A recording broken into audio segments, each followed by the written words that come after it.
ठीक, जैसा कि आप लोग जानते रहे हैं, अगर हम लोग बात करें 1757 की और 1857, इवन ये दोनों ईयर खुद ही अपने आप में एक बहुत बड़ी क्रांति और एक बहुत बड़े युद्ध के संकेत है, क्योंकि 1757 में हुआ था प्लासी का युद्ध, और उसके बाद 1857 ठीक 100 साल बाद क्या हुआ था, 1857 की क्रांति। इसमें क्या हुआ था, 1757 प्लासी के युद्ध से लेकर के 1857 के बीच देखते हैं कौन कौन से प्रश्न बन सकते हैं। तो जो सबसे पहला डेट है हमारा वो है 1757 ईस्वी में क्या हुआ था। देखिए 1757, 23 जून 1757 को हुआ था प्लासी का युद्ध। कब हुआ था, 23 जून 1757 को। कहाँ हुआ था, तो पश्चिम बंगाल में। देखिए प्लासी का युद्ध जो है ये बंगाल के नवाब सिराजुद्दौला और लॉर्ड क्लाइव के बीच हुआ था।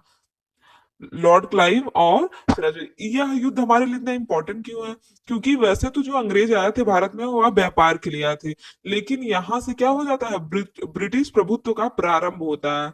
प्लासी का युद्ध क्या है, ब्रिटिश प्रभुत्व का प्रारंभ। जबकि अगर हम लोग बात करें कि किस युद्ध को कहते हैं ब्रिटिश प्रभुत्व की स्थापना करना, तो बक्सर का युद्ध, यह बहुत ही निर्णायक युद्ध था बक्सर का युद्ध। उसमें ब्रिटिश प्रभुत्व की स्थापना हो जाती है, जबकि शुरुआत किस युद्ध से होती है, प्लासी के युद्ध से। ठीक, तो क्या हुआ है हमारा प्लासी का युद्ध। इसके बाद हम बात करते हैं ठीक 3 साल बाद, 1757 के बाद 1760 में होता है वांडीवास का युद्ध। यह युद्ध किसके बीच होता है, तो वांडीवास का युद्ध होता है अंग्रेज और फ्रांसीसियों के बीच। ठीक, किनके बीच हुआ है, अंग्रेज और फ्रांसीसियों के बीच, जिसमें फ्रांसीसी हार जाते हैं और अंग्रेज जीत जाते हैं। और इसके बाद क्या होता है, मीर कासिम को बंगाल का नवाब बना दिया जाता है। ये जो हमारा पीरियड चल रहा है ये नवाबों का चल रहा है। जैसे हम लोग बात करें अगर 1713 में मुर्शीद कुली खां थे बंगाल के नवाब। उसके बाद उनका दामाद सुजाउद्दीन बनता है 1727 में। फिर सरफराज बनता है। उसके बाद अलीवर्दी खां 1740 से लेकर के 1756 तक कौन रहते हैं, अलीवर्दी खां। अलीवर्दी खां के नाती रहते हैं सिराजुद्दौला। ये सिराजुद्दौला जिनका लॉर्ड क्लाइव से प्लासी का युद्ध हुआ, ये कौन थे, अलीवर्दी खां के नाती रहते हैं। ठीक, और लेकिन सबसे योग्य की बात करें उस समय कौन सबसे योग्य था जो गद्दी पर बैठ सके, तो मीर कासिम था। ठीक, मीर कासिम था, लेकिन अलीवर्दी खान ने अपने नाती सिराजुद्दौला को 1756 में क्या बना दिया, बंगाल का नवाब। और ठीक 1 साल बाद 1757 में क्या होता है, प्लासी का युद्ध। 1756 में एक महत्वपूर्ण घटना हुई थी, 20 जून को हुआ था। 20 जून 1756 में हुआ था ब्लैक होल घटना। आप लोगों ने सुना होगा ब्लैक होल घटना के बारे में। देखिए ये सारी चीजें जो है मैं डिटेल में आपको कवर करा चुकी हूँ मॉडर्न हिस्ट्री में। ठीक, तो आप प्लेलिस्ट में जा करके वहां पे पढ़ सकते हैं। आइए अब बात करते हैं हम लोग, मीर कासिम बन गया है बंगाल का नवाब 1760 में। ठीक, और 1760 में बनने के बाद इसने क्या किया था, मुर्शिदाबाद जो कि बंगाल की राजधानी थी उसको क्या कर दिया था, मुंगेर। बंगाल की राजधानी को कहाँ ट्रांसफर कर दिया था, मुंगेर में ट्रांसफर कर दिया था। नेक्स्ट बात करते हैं हम लोग 14 जनवरी 1761। 14 जनवरी को क्या हुआ था, पानीपत का तृतीय युद्ध हुआ था 1761 में। ठीक है, अच्छा बताइए पानीपत का प्रथम युद्ध कब हुआ था, तो पानीपत का प्रथम युद्ध हुआ था 21 अप्रैल 1526 को। किसके बीच हुआ था, तो बाबर के बीच और इब्राहिम लोदी के बीच। ठीक, बाबर और इब्राहिम लोदी के बीच पानीपत का प्रथम युद्ध हुआ था 21 अप्रैल 1526 को, जिसमें बाबर की विजय हुई थी। ठीक, उसके बाद हम लोग बात करते हैं पानीपत का द्वितीय युद्ध। यह हुआ था 1556 में अकबर और हेमू के बीच, जिसमें अकबर जीतता है। और ये तीसरा युद्ध हुआ पानीपत का तृतीय युद्ध कब हुआ, 1761 में, जो कि हुआ है अहमद शाह अब्दाली और मराठाओं के बीच। और इसमें मराठा हार जाते हैं, अहमद शाह अब्दाली जीत जाता है। ठीक है, फिर आता है 1764, जो कि क्या है, सर्वाधिक निर्णायक युद्ध। और कहा जाता है कि बक्सर युद्ध के बाद ब्रिटिश प्रभुत्व सत्ता जो है यह भारतीयों पर शासन करना शुरू कर देता है। बक्सर का युद्ध जब होता है, बक्सर के युद्ध में देखिए अंग्रेजी सेना का नेतृत्व कौन कर रहा है, हेक्टर मुनरो। और अगर हम लोग बात करें कि इधर से कौन लड़ रहा है बंगाल के साइड, तो देखिए मीर कासिम यह तो भाग जाता है। उसके अलावा सुजाउद्दौला और शाह आलम द्वितीय। शाह आलम द्वितीय कहाँ से थे, दिल्ली से, सुजाउद्दौला और अवध से। इन तीनों की संयुक्त सेना और हेक्टर मुनरो के बीच होता है क्या, बक्सर का युद्ध। ठीक है, तो बात बताते हैं इसी के बाद होता है हमारा इलाहाबाद का संधि। ठीक है। इलाहाबाद का संधि किसके बीच होता है?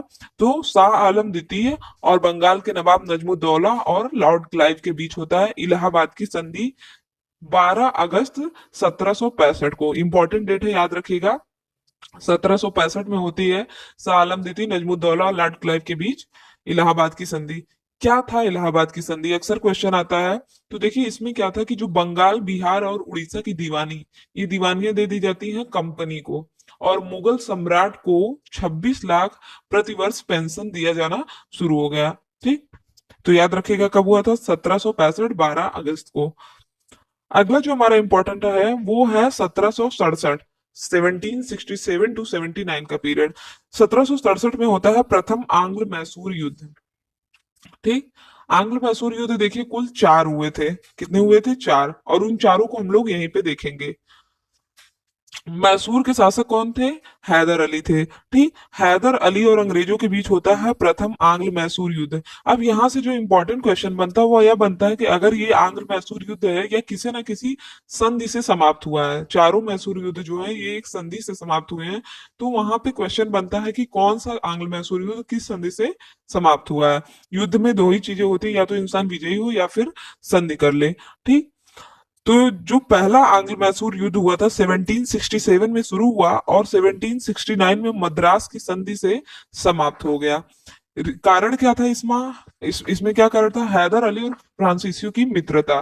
प्रथम आंग्ल मैसूर युद्ध का कारण क्या था? हैदर अली और फ्रांसीसियों की मित्रता हो रही थी, इस वजह से हैदर अली और अंग्रेजों के बीच यह युद्ध हो गया।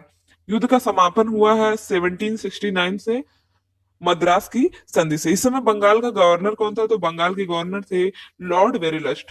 क्वेश्चन आता है कि प्रथम आंग्ल मैसूर युद्ध समय बंगाल के गवर्नर कौन थे? तो लॉर्ड वेरिलस्ट। नेक्स्ट बात करते हैं द्वितीय आंग्ल मैसूर युद्ध। देखिए द्वितीय आंग्ल मैसूर युद्ध शुरू होता है 1780 में, और यह चलता कब तक है? तो 1784 में। इसी किस पूछता है किस आंग्ल मैसूर युद्ध में हैदर अली की मृत्यु होती है? तो देखिए द्वितीय जो आंग्ल मैसूर युद्ध होता है इसमें हैदर अली घायल हो जाता है, और ठीक इसी के बाद 1782 में हैदर अली की मृत्यु हो जाती है। बाद में ये जो द्वितीय आंग्ल मैसूर युद्ध है इसका नेतृत्व कौन करता है? तो यार टीपू सुल्तान के नेतृत्व में होता है, और 1784 में हो जाती है मंगलौर की संधि। इसी के साथ यह युद्ध समाप्त हो जाता है। फिर बात करते हैं तृतीय आंग्ल मैसूर युद्ध के बारे में, जो कि शुरू होता है 1790 में और कब तक चलता है? 92 तक चलता है। ठीक, और इसमें क्या होते हैं इंपॉर्टेंट? यह श्रीरंगपट्टनम की संधि से समाप्त। टीपू सुल्तान और अंग्रेजों के बीच क्या होता है? श्रीरंगपट्टनम की संधि। इस समय कौन रहता है बंगाल का गवर्नर जनरल? तो इसमें रहता है लॉर्ड कॉर्नवालिस। कौन रहता है? Lord Cornwallis.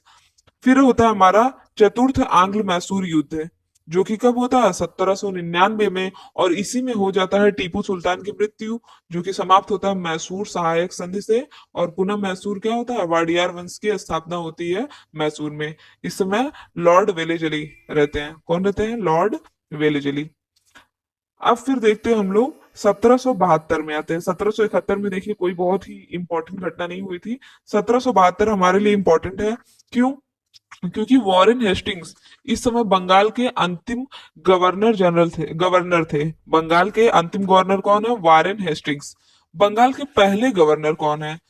तो बंगाल के पहले गवर्नर थे लॉर्ड क्लाइव, जो कि कब से कब तक थे? 1757 से लेकर के 1760 तक। और आपको पता है कि इसी के बीच ब्लैक होल की घटना होती है, और क्या होता है? प्लासी का युद्ध होता है। ठीक, बंगाल के अंतिम गवर्नर रहते हैं वारेन हेस्टिंग्स। इसके बाद गवर्नर का पद चेंज करके क्या कर दिया जाता है? गवर्नर जनरल कर दिया जाता है। तो वारेन हेस्टिंग्स जो कि बंगाल के अंतिम गवर्नर थे, वो बंगाल के प्रथम गवर्नर जनरल भी होते हैं। ठीक है, तो इसको याद रखिएगा। लॉर्ड क्लाइव से काफी इंपॉर्टेंट, जैसे लॉर्ड क्लाइव 2 बार गवर्नर रह चुका है। एक बार 1757 से 1760, और एक बार 1765 से लेकर के 67। आपको पता है 64 में क्या हुआ था? बक्सर का युद्ध। ठीक, बक्सर के युद्ध के समय कौन थे? लॉर्ड वेंसटार्ट।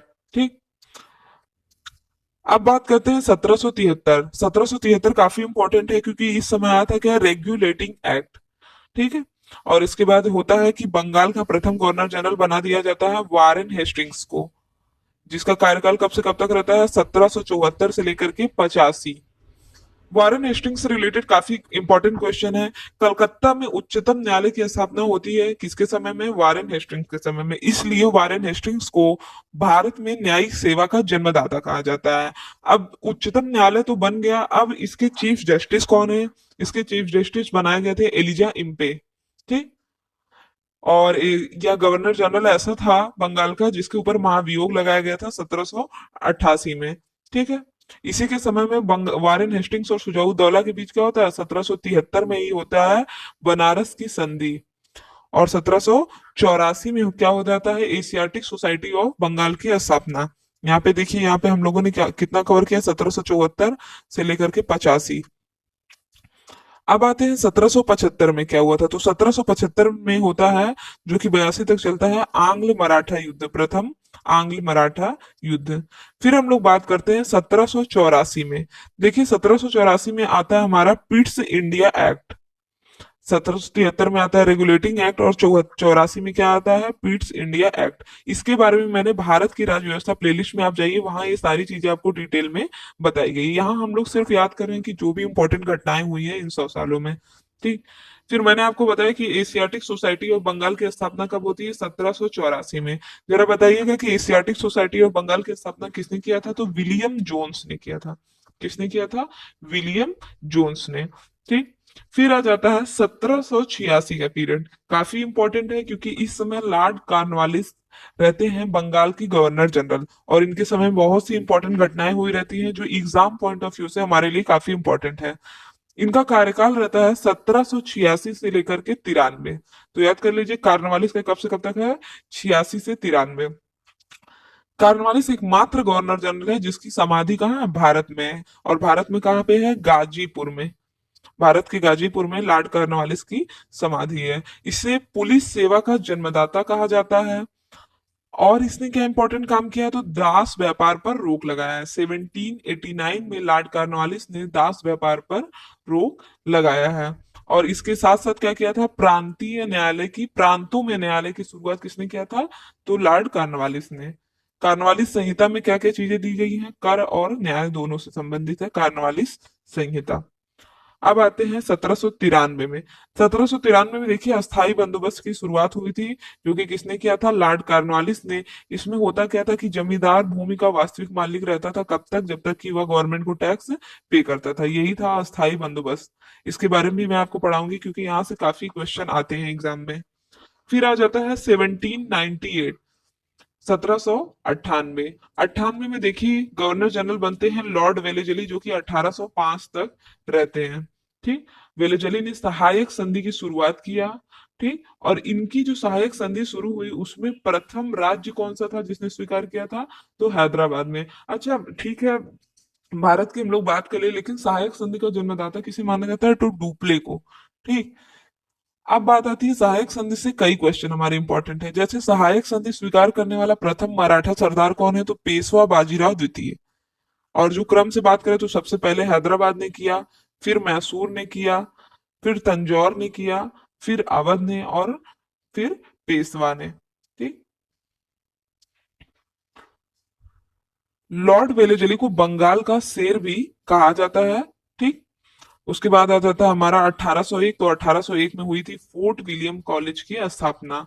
आज के लिए बस इतना है। अब बचा है हमारे पास 57 सालों का इतिहास, जो कि हम लोग देखेंगे अपने नेक्स्ट पार्ट में। आप लोग जरूर कमेंट बॉक्स में बताइएगा कि आपको यह सीरीज कैसे लगी, क्या इसे कंटिन्यू रखा जाए या नहीं। ठीक। तो thank you friends, thank you so much. अगर आपको वीडियो पसंद आया तो चैनल को सब्सक्राइब करें, शेयर करें और लाइक करना ना भूलें। डेली अपडेट्स पाने के लिए बेल आइकन पर जरूर क्लिक करें। Thank you.